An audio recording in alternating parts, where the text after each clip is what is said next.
I'm Zach. And I'm Darcy. Did you know that pornography doesn't have to destroy you or your marriage? We're the parents of 8 active members of the Church of Jesus Christ of Latter-day Saints, and we love to help people just like you. We're here to share hope and healing as we take you through our journey and the journeys of our amazing clients to greater joy and love. Come grow with us to a happier, more meaningful life. Welcome to the Self-Mastery Podcast. Hey, everybody, and welcome to another beautiful Mastery Monday here on the Self-Mastery Podcast. I literally just recorded this podcast, and then I realized that I didn't press the record button. So I'm recording it for the second time. I hope it's as magical the second time as it was the first time. This week, I was talking to a client, and he said something that really struck me.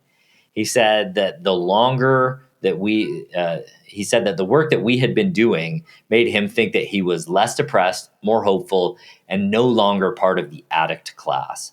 And that got me thinking. When I was attending 12-step meetings and saying, hi, my name is Zach, and I'm a porn addict, right? The message of being an addict was clear. Once a porn addict, always a porn addict. Like, you're never going to be able to get away from this. Right? There's a lot going on there. And I don't know why this ideology exists within the 12-step system, and it doesn't really matter why it's there. But being a forever addict seems to be the way that we are encouraged to think about our struggles when it comes to pornography within that system. And I think even, in other systems, but it kind of baffles me a little because it would seem to be contrary to everything that the 12-step program would be working toward, right? Like, it seems contradictory in terms of the messaging, right? Because how can you recover if you're always a forever addict, right? Being a forever addict is while simultaneously participating in a group that has as its core mission eliminating an addictive behavior from your life is, I believe, one of the reasons that 12-step groups fail to succeed. And most people fail to actually eliminate their problems within those groups. Dr. Lance Dotis, the author of The Sober Truth, details the evidence in his book. But, about 5% of people who participate in 12-step groups are successful. That, by the way, is the same percentage that occurs when you just work on your own and decide to quit. So people who do it without any program succeed about 5% of the time, and people who do it with the 12 steps succeed about 5% of the time. So in terms of evidence-based analysis of successful systems of intervention, 12-step programs are about as likely to help you overcome pornography for good as if you went to no one and did it on your own. By contrast, you can look at the acceptance and commitment coaching, the acceptance and commitment therapy process, and it has a 95% success rate at 30 days and an 80% success rate at 6 months. But, just going back to the idea that once a porn addict, always a porn addict, that has always been something that I bristled at, right? Even when I was deep in the 12-step ethos. And here's why. I think there are 3 really important reasons why being a forever addict is not only a bad idea, but it's actually holding you back and keeping you from succeeding at overcoming pornography. Number 1, being an addict reduces your responsibility over your actions. When we use addiction language, we're often putting off responsibility for our actions to something outside of us. So, for instance, the phrase, I slipped this week and I looked at porn, right? Which is a phrase that I've said and heard countless times. It sets the locus of control for our actions outside of us. It's even, I think, a little bit self-contradictory. The first part, I slipped, conjures up a sense that some unforeseen force like gravity pulled me in a direction that I didn't choose. The same as when I say, I slipped down on some ice or I slipped down a mountain. Gravity, regardless of your choices, is taking you in a direction that you're not choosing to go. But then we say, I looked at porn, which is an action we are taking. So I slipped and I looked. Those 2 things don't seem to go together. And I often ask people, when you view pornography, how does it happen? And they tell me things like how they go on their computer or on their phone, and then they start with some website or another. And after a few minutes, they are engaged in viewing pornography. And I have never once, not ever, had anyone tell me that someone shows up at their house and said, okay, I'm going to chain you to a chair, like I'm forcing you into a chair and I'm going to make you watch pornography. We talk, when we use addiction language, when we talk like this and we say, I'm always an addict, we talk like we're out of control. But the reality is that we're making the choices even though we might regret them later. Now, that isn't to say that there isn't a little bit of compulsion or urging in that direction, because for most people there is, but the compulsion isn't the same as being out of control and unable to choose. It is, however, that there are real, strong, and compelling reasons to view pornography or overeat or whatever you do to avoid your feelings. That's what compulsion is. But the idea that I'm totally out of control means that you couldn't choose. I slipped means I can't choose, right? If you've ever walked down a sidewalk and slipped on the ice, you know that in that moment gravity's in control, and it's taken away your ability to stay upright. It seems like, a relief to believe this about pornography. It seems like if I'm not in charge of this, um, then that's a relief. And it seems like a valuable way to couch the issue, because in some sense it alleviates your culpability and it distances you from the actions that you take, which is, I think, a normal human behavior. It's not a good one. It's not who you're being when you're fully in integrity with yourself. But when it comes to pornography, the idea of addiction and placing the control for what's going on outside of ourselves, placing it with something that's not us, that's a pretty losing strategy. And here's the reason why it's a losing strategy. Because unless we can assert our preference around this behavior, unless we can make choices that we own, we are not ever going to overcome pornography. We're going to remain incapable. Addiction language, I think, is similar to the language of victimhood. Being a victim when it comes to our own behavior is a really rough place to be. If you have ever tried to potty train a toddler, you might have seen this. As they start to get good at going potty on the toilet, their confidence rises and, they become a really new person.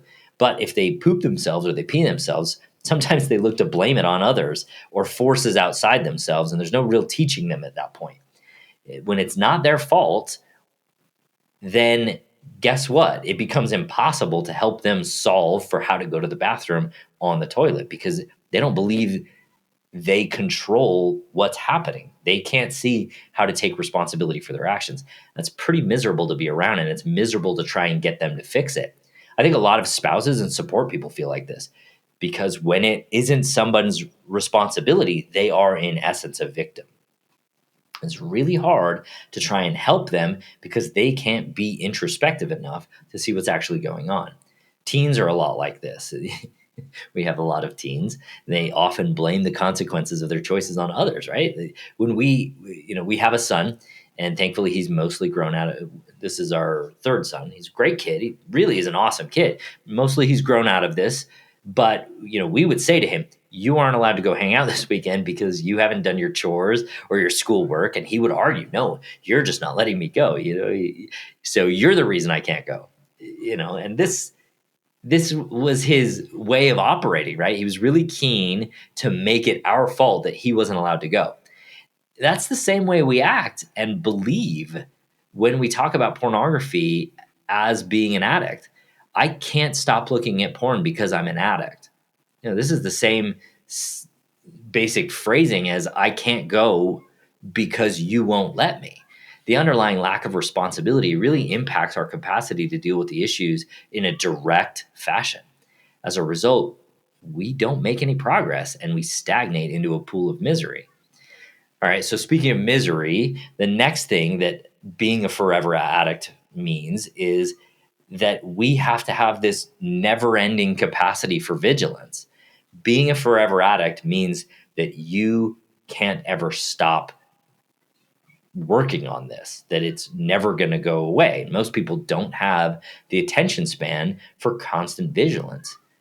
I suspect that those who succeed with the 12-step programs and those who do it on their own are people who are capable of constant vigilance, or maybe the ability to, fight their own brains. But I, on the other hand, I am not the kind of person who has a constant vigilance type of personality. I'm distractible and I'm curious about new things, and I'm interested in change, and I can't stay the same. And I suspect neither can you. That need for constant vigilance, I think, is pretty demoralizing. I've seen speakers talk about how they still go to meetings 15 years later, and that is what is keeping them sober. I went to meetings for years without improvement. And to think that I would need to dedicate an hour of my life each week for the rest of my life going to a meeting, which really means that I would need to, dedicate like 2 hours because of travel time, and then maybe like 2.5 hours if you include the chatting and the mingling afterward. Man, that's too much for me. I can't even play 18 holes of golf without thinking, are we still doing this? Being constantly vigilant is a willpower-based solution. Think about if you were a soldier on the wall of life and you had to constantly look out for danger in an active and consistent way, you'd probably get pretty tired pretty quick. Then when the problem comes back, because it will come back if that's the way that you're addressing it, what we end up doing is we beat ourselves up and we say, I should have X, right? I should have paid more attention. I should have worked harder. I should have stuck to my routine, and on and on and on, punching ourselves in the face because we weren't strong enough to do it forever.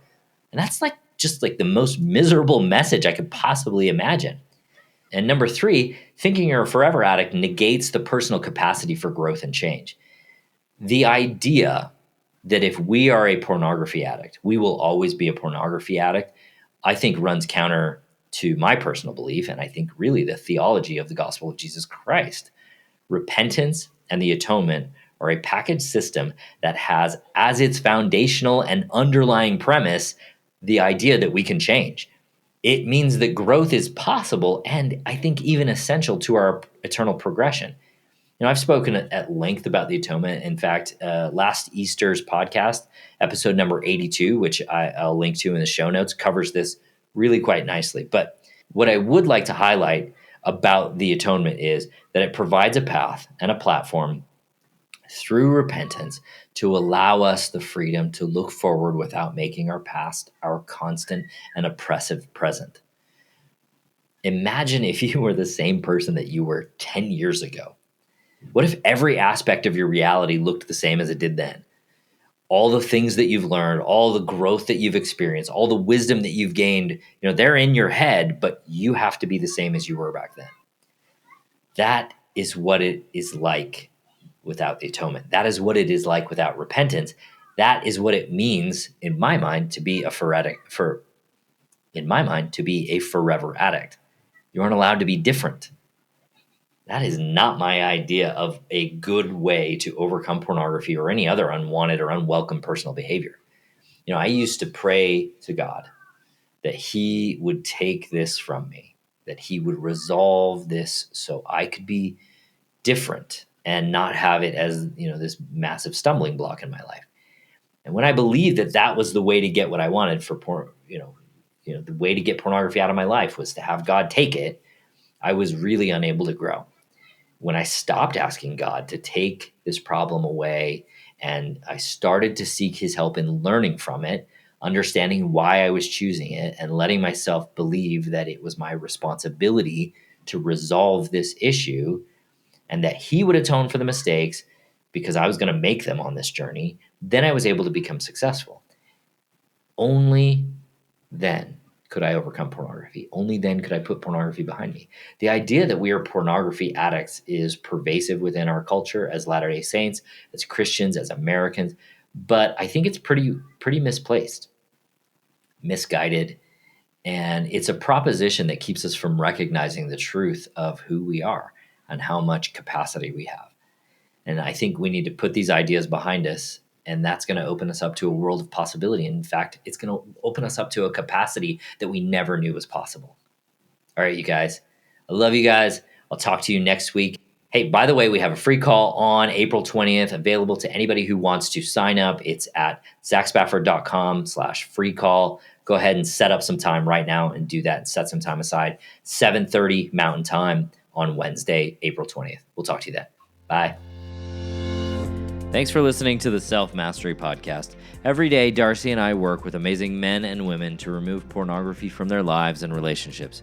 If you're ready to take the next step in your journey, let us help you. Sign up for a consult at zachspafford.com/workwithme, and you can set up some time for you or your spouse to meet with me or with Darcy, and we can help you get started on your self-mastery journey.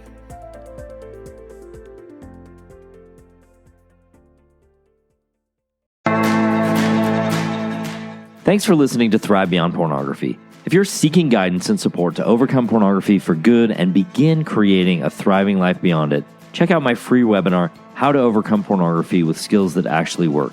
You'll learn practical, proven skills guided by an expert coach who has personally overcome pornography. Whether you're getting started for just yourself or along with your spouse, Darcy and I can teach you the tools that will help you put your life on the right path for you. Be sure to check out the show notes for a direct link, and if you could take a moment to leave a review wherever you listen to podcasts, it would mean the world to us. Your reviews play a significant role in helping others discover the show so they can join us on this transformative journey. Thank you for being part of the Thrive Beyond Pornography community. Until our next episode, stay strong, stay focused, and keep thriving.